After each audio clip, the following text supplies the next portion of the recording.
That morning, nobody knew the most loyal warriors in Europe would discover their emperor was selling their souls for gold. March 15th, 980 AD. 6,000 Viking warriors stood in the marble halls of Constantinople's great palace, their axes gleaming beneath Byzantine chandeliers, like instruments of northern justice.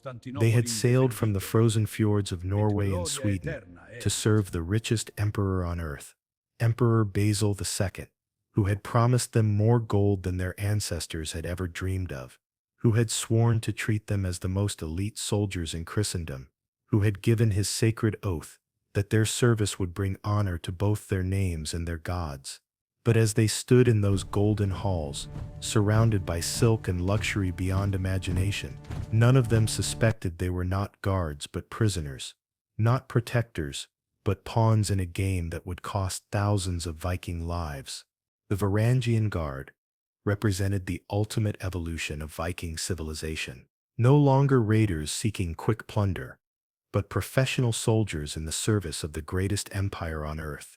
Harald Hardrada, who would one day claim the throne of Norway, stood among their ranks. Sigurd the Stout, whose axe had never failed to find its mark. Eric the Red Axe, who had led longships from the Baltic to the Black Sea. These were not mercenaries. These were warriors who had sworn sacred oaths to defend the purple-born emperor with their lives, who believed their service would earn them places in Valhalla and gold enough to buy kingdoms, who had no idea they were walking into the most sophisticated trap ever laid for northern valor. But Emperor Basil II had studied Viking psychology for years, had learned exactly what motivated these northern giants, had discovered that their legendary loyalty could be purchased if the price was right and the honor was genuine. What he offered them was irresistible.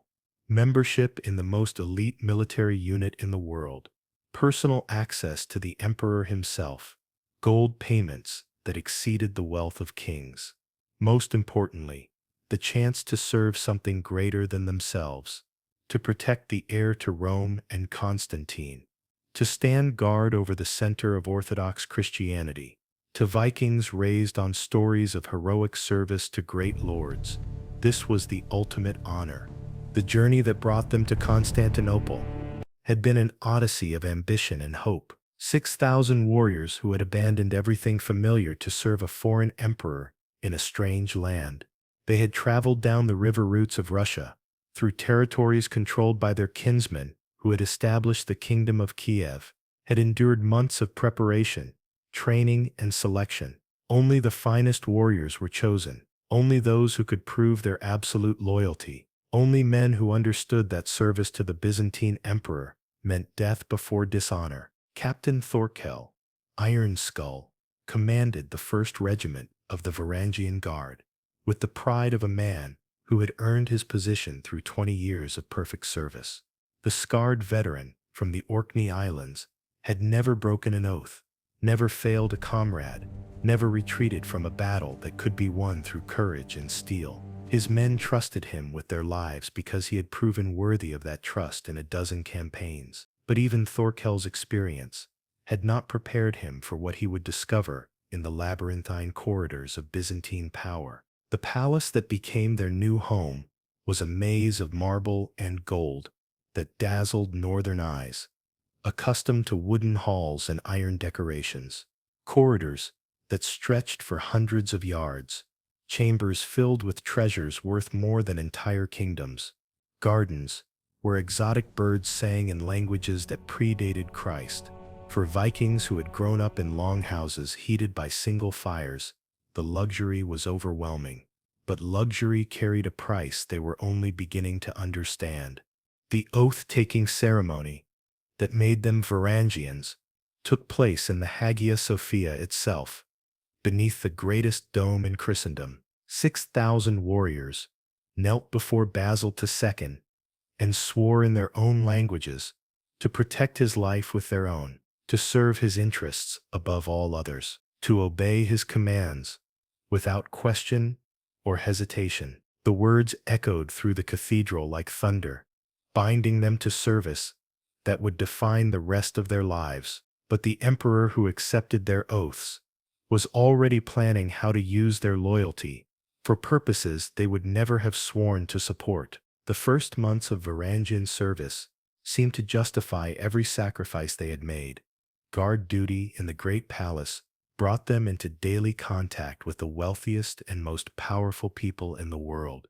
Training exercises demonstrated their superiority over every other military unit in the empire. Most satisfying, their gold payments arrived exactly as promised, making each warrior richer than he had ever imagined possible. For men who had risked everything to seek fortune in foreign service, the arrangement seemed perfect. But Ragnar Thorson began noticing details that troubled his warrior's instincts. The young Viking from Iceland had joined the Varangians to escape a blood feud that had claimed his brothers. His sharp eyes, trained to spot danger on northern battlefields, noticed patterns in the palace routine that didn't match their supposed duties. Meetings that guards were excluded from, corridors that were mysteriously off-limits, officials who avoided eye contact with the northern warriors. Most disturbing, conversations that stopped whenever Varangians approached. The discovery that changed everything came during the third month of their service.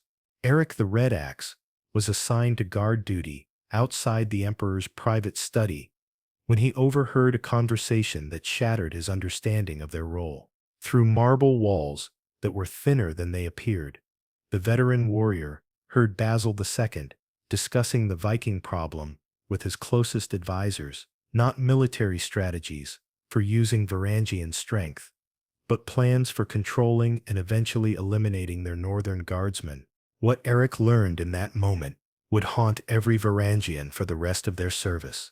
They weren't elite guards brought to Constantinople for their legendary loyalty. They were hostages whose presence ensured the good behavior of Viking kingdoms that might otherwise threaten Byzantine trade routes. Their oaths of service weren't honors but chains that bound them to imperial policies they had never been told about.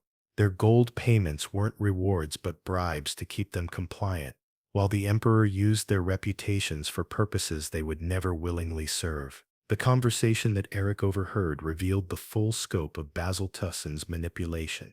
The emperor had never intended to use the Varangians as conventional bodyguards. Instead, he planned to deploy them in the most dangerous military campaigns, where their deaths would serve imperial interests, while removing potentially troublesome foreign warriors from Constantinople.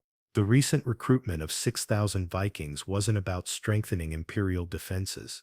It was about solving the northern problem through systematic elimination disguised as honorable service. But the most shocking revelation was yet to come.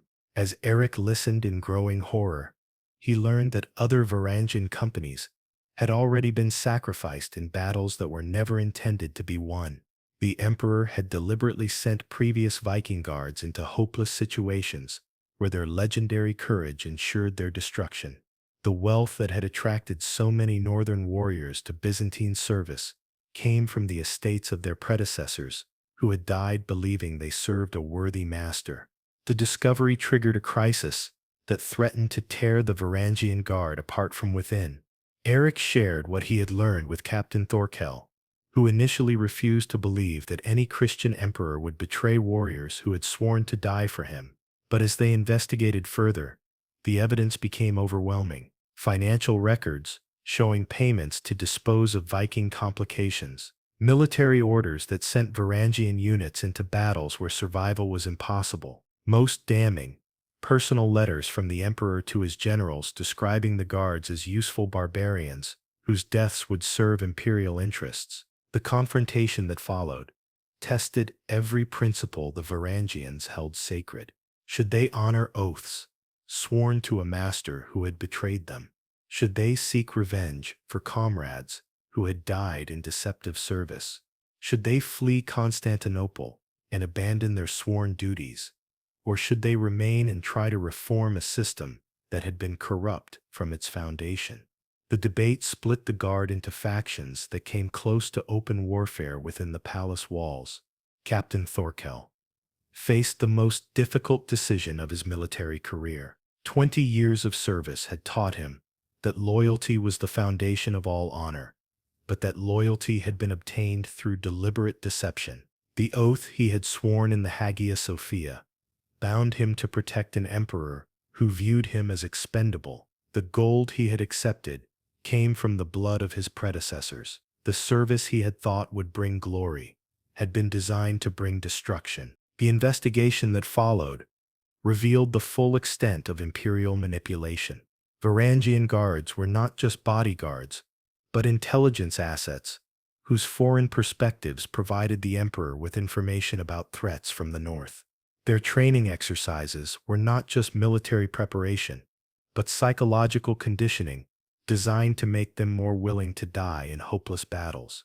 Their isolation from Byzantine society was not just cultural separation, but deliberate policy to prevent them from learning about the true nature of their service. Young Ragnar Thorson discovered the most devastating evidence in the Imperial archives, where records going back 50 years documented the systematic exploitation of Viking warriors. Previous companies had been recruited with identical promises and identical deceptions. Each group had served faithfully until they were deployed in campaigns designed to eliminate them. The pattern was so consistent that it could only be deliberate policy, not unfortunate coincidence. The financial records were particularly revealing.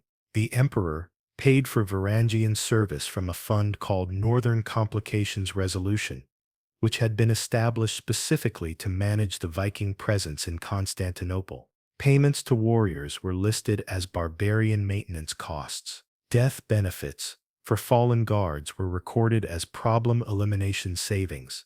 The bureaucracy that managed their service treated them not as honored soldiers, but as expensive inconveniences that needed periodic reduction. But the personal correspondence was most damaging to Varangian morale. Letters between the emperor and his advisors described the guards in terms that no warrior could accept without losing all self-respect. They were useful savages whose loyalty could be purchased with sufficient gold.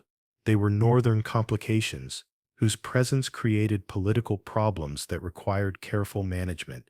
Most insulting, they were expendable assets whose deaths in imperial service would benefit both the empire and the civilized world. The revelation that their predecessors had been systematically betrayed triggered a psychological crisis among the current Varangian Guard. Warriors, who had prided themselves on serving the greatest emperor in Christendom, discovered they were viewed as barely civilized barbarians, whose lives had no intrinsic value. Men who had sworn sacred oaths learned that those oaths bound them to service that was designed to destroy them. The gold that had seemed like generous payment now felt like coins placed on the eyes of the dead. Harald Hardrada, who would later become one of the most famous kings in Viking history, was among those most deeply affected by the revelations. The young warrior who had joined the Varangians to seek glory and wealth found himself questioning every assumption about honor, loyalty, and service. If the emperor they served viewed them with contempt, what value did their service possess? If their oaths had been obtained through deception, were those oaths still binding? If their loyalty was being systematically exploited, what did loyalty actually mean? The crisis reached its peak when Captain Thorkell discovered evidence that the current Varangian Guard was already being prepared for elimination. Military orders that would deploy them in a hopeless campaign against Arab forces in Syria. Logistical preparations that provided insufficient supplies for a successful campaign. Most ominous, sealed instructions to Byzantine generals describing how to ensure maximum Varangian casualties while maintaining the appearance of legitimate military operations. The emperor offered to reform the Varangian Guard system, providing genuine honors and legitimate military roles in exchange for continued service. But the reforms he proposed were themselves deceptive. The new positions would still isolate the Vikings from Byzantine society. The new campaigns would still be more dangerous than necessary. The new oaths would still bind them to service that benefited the empire, at the expense of Viking lives. The only difference would be more sophisticated deception that would be harder for future guards to detect. The revelation that shocked 6,000 Viking warriors in 988 AD established a pattern that would define Byzantine relations with foreign mercenaries for centuries. Trust, once broken, could never be fully restored. Loyalty, once betrayed, became a commodity that could be purchased but never assumed. Honor, once compromised, became a luxury that fewer and fewer warriors could afford to maintain in service to masters who valued only their usefulness.